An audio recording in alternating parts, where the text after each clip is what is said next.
जी अस्सलाम वालेकुम व्यूअर्स, मेरा नाम अवैस है और आप मेरा यूट्यूब चैनल देख रही हैं। आज का वीलॉग हमने मेडिसिन के होलसेल के बिजनेस के बारे में डिस्कस करने के लिए तरतीब दिया है। आज के वीलॉग में हम डिस्कस करेंगे अगर कोई होलसेल के लेवल पर मेडिसिन का कारोबार करना चाहे तो उसके लिए उसको कितना सरमाया दरकार है और इसके अलावा और क्या क्या रिक्वायरमेंट्स हैं कि जिसकी बेस के ऊपर वो एक कारोबार स्टार्ट कर सकता है। मैं फॉर्मली ये व्लॉग स्टार्ट करने से पहले मुल्तान की होलसेल मार्केट जहाँ पे मेडिसिन का कारोबार होता है मैं उसके बारे में आपको बताना चाहूँगा कि मेरा ताल्लुक़ पाकिस्तान के शहर मुल्तान से है और मुल्तान की मेडिसिन की होलसेल मार्केट पूरे पाकिस्तान में सबसे बड़े मार्केट और सबसे कदीम मार्केट है जो कि घंटा घर पे वाक़ई है। इस मार्केट में आपको हर तरह की मेडिसिन और विद डिस्काउंट अवेलेबल है। जहाँ पे आप हर तरह की प्रोडक्ट विद डिस्काउंट ले सकते हैं। उसके साथ साथ सर्जिकल इंस्ट्रूमेंट्स और जनरल आइटम्स भी इजीली अवेलेबल हैं। जनरल आइटम्स में डाइपर्स, वाइप्स, बच्चों के दूध और अदर तमाम वो एसेसरी प्रोडक्ट्स जो कि आप अपनी फार्मेसी में सेल करना चाहें वो वहाँ से आपको इजीली अवेलेबल है। ओके, अब इसके लिए हमें क्या रिक्वायर्ड होगा? इसके लिए हमें रिक्वायर्ड है कि हम एक लाइसेंस लें। इसके लिए कोई स्पेशल लाइसेंस नहीं होता, इसके लिए भी वही लाइसेंस है जो एक फार्मेसी या मेडिकल स्टोर स्टार्ट करने के लिए चाहिए होता है। मेरी ख्वाहिश और मैं ये चाहता था कि आपका 1-to-1 इंटरेक्शन करवा सकूं एक होलसेलर के साथ और उसके ज़ुबानी ही तमाम इंफॉर्मेशन दे सकूं, लेकिन तमाम होलसेलर जिन से मेरा इस हवाले से बात हुई या इंटरेक्शन हुआ उनकी कुछ रिजर्वेशंस थी और वो कुछ चीज़ें ऐसी थी जो कि वो ऑन स्क्रीन बताना नहीं चाह रहे थे। तो मैंने यही बेहतर समझा कि मैं उनसे डिस्कस करके और अपने आप को सामने रखते हुए आपको उन तमाम बातों के बारे में बता सकूं जो कि आपके लिए काफ़ी फ़ायदेमंद हो। इसके लिए सबसे जो अहम और सबसे इम्पोर्टेंट बात है कि होलसेल का कारोबार आप कर तो सकते हैं मेडिसिन का, लेकिन आप उस मेडिसिन को सेल करने के बाद उसकी वारंटी इशू नहीं कर सकते। जी, ये लेजिस्लेटिवली एक प्रोहिबिटेड है कि मैं अपनी प्रोडक्ट होलसेल में जाकर सेल तो करूं, लेकिन उसके बाद मैं अपने बिहाफ पे एक वारंटी भी इशू करूं एक अपने कस्टमर को, जैसा कि एक डिस्ट्रीब्यूशन सेटअप इशू करता है। बट अभी तक कुछ होलसेलर्स ने मिलकर एक स्टे लिया हुआ है गवर्नमेंट से और ये उनका एक केस चल रहा है और जब इस केस के ऊपर वो अभी तक जब तक स्टे है तब तक वो होलसेल में अपनी प्रोडक्ट सेल भी कर रहे हैं और उसकी वारंटी भी इशू कर रहे हैं। तो आप इजीली अगर आप एक फार्मेसी होल्डर हैं या मेडिकल स्टोर चला रहे हैं तो आप इजीली जाकर और बिला खौफ व ख़तर मेडिकल अपनी होलसेल की मार्केट से मेडिसिन परचेज कर सकते हैं। इसमें कोई इशू नहीं है और कोई भी आपको ऑफिशियल या कोई ड्रग इंस्पेक्टर डिस्टर्ब या तंग नहीं करेगा।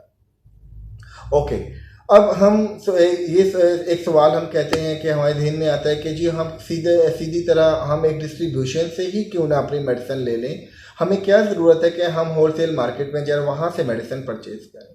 तो एक डिस्ट्रीब्यूशन सेटअप या एक कंपनी से जो आपको प्रोडक्ट आती है वो आपको पता है कि अगर आप फाइलर हैं तो आपको वो 14.5% पे और अगर आप नॉन फाइलर हैं तो वो आपको 14% पर मिलती है। जबकि वही प्रोडक्ट अगर आप होलसेल मार्केट से परचेज करेंगे तो होलसेल मार्केट से माइट बी पॉसिबल कि वही प्रोडक्ट आपको 14% के अलावा 10% एक्स्ट्रा या 8% एक्स्ट्रा पे भी मिल सकती है। अच्छा, अब हमारे एक कॉमन मैन के ज़हन में ये सवाल आएगा कि जी ये होलसेल मार्केट वाले ये मेडिसिन कहाँ से सस्ती ले सकते हैं? क्या ये अपनी मेडिसिन बनाते हैं? ऐसा नहीं है, वो भी उसी डिस्ट्रीब्यूशन से मेडिसिन लेते हैं जो कि डिस्ट्रीब्यूशन आपकी फार्मेसी को सप्लाई करती है। बट वहाँ पर उनका लिंक होता है कुछ ऐसे मेडिकल रिप्रेजेंटेटिव के साथ जो उनको अपनी पॉकेट से एक्स्ट्रा बेनिफिट देते हैं ताकि उनका टारगेट पूरा हो सके। हम इस लंबी चौड़ी बहस पे पड़े बगैर हम अपना जो टॉपिक है कि हमने अपना बिजनेस स्टार्ट करना है होलसेल मार्केट में, तो वो हम कैसे कर सकते हैं। तो उसके लिए सीधा सा हमें एक लाइसेंस लेना पड़ेगा। अगर आप फार्मासिस्ट हैं तो आपको पता है कि आप इजीली आप उसका परचेज कर अपना सेल ऑफ ड्रग्स का लाइसेंस ले सकते हैं। अगर आप फार्मासिस्ट नहीं हैं तो आपको एक फार्मासिस्ट हायर करना पड़ेगा, और उसकी बेस के ऊपर अगर आप फार्मेसी लेवल पे यानी कि कैटेगरी ऑफ ए कैटेगरी के ऊपर लेना चाहें तो आपको उसके ऊपर लाइसेंस मिल जाएगा। और अगर आप बी कैटेगरी के ऊपर लेना चाहें, जैसा कि मेडिकल स्टोर को मिलता है, उसके अंदर कुछ ऐसी फॉर्म जी लेवल की कुछ प्रोडक्ट्स होती हैं जो कि आप सेल नहीं कर सकते, तो उसकी बेस पे भी आप अपना होलसेल का कारोबार स्टार्ट कर सकते हैं। अच्छा, इसके लिए हमें एक और क्वेश्चन हमारे माइंड में है और जो हर कोई क्यूरियस होता है कि इसके लिए हमें कितना सरमाया चाहिए। तो इसके लिए हमें उतना ही सरमाया चाहिए जितना एक फार्मेसी को स्टार्ट करने के लिए या मेडिकल स्टोर को स्टार्ट करने के लिए चाहिए होगा, क्योंकि फार्मेसी या मेडिकल स्टोर को स्टार्ट करने के लिए आपको product of wide range of product चाहिए होंगे। आप उसमें थोड़ा थोड़ा इन्वेस्ट करते हैं और उसके लिए आपको एक 20, 25, 30 लाख का एक सरमाया चाहिए होता है, जिससे आप एक छोटा सा सेटअप स्टार्ट कर सकें। इसी तरह अगर आप एक छोटा सा सेटअप होलसेल में स्टार्ट करना चाहें तो आपको ज़रूरी नहीं कि आप एक वाइड रेंज ऑफ प्रोडक्ट को आप परचेज करें। वहाँ पे आप एक लिमिटेड सा स्टॉक लें, लेकिन बल्क क्वांटिटी में लें और कोशिश करें कि वो एक रनिंग आइटम हो। अगर वो आपको एक्स्ट्रा 10% पे मिलता है तो 5% आप अपने पास रखें और 5% एक्स्ट्रा आप एक फार्मेसी होल्डर या एक मेडिकल स्टोर वालों को दें। मतलब उनको भी फ़ायदा होगा, 5% उन्हें भी एक्स्ट्रा मिला और 5% आपकी इनकम है। तो इसकी जो रेंज ऑफ प्रॉफिट है एक होलसेलर्स की, वो 4 to 5% मैक्सिमम इतनी ही होती है।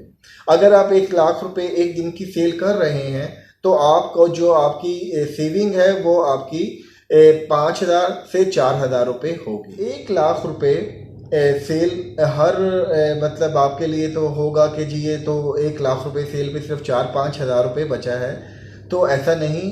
एक होलसेलर जो छोटा सा होलसेलर है उसकी भी इनकम या आप कह लें कि सेल एक दिन की 8 से 10 लाख रुपए इजीली हो जाती है, क्योंकि उसका डायरेक्ट कस्टमर एक फार्मेसी वाला या मेडिकल स्टोर वाला है जो कि एक बल्क क्वांटिटी में ऑर्डर प्लेस करता है और जिसकी बेस पे आपकी सेल ज़्यादा हो जाती है।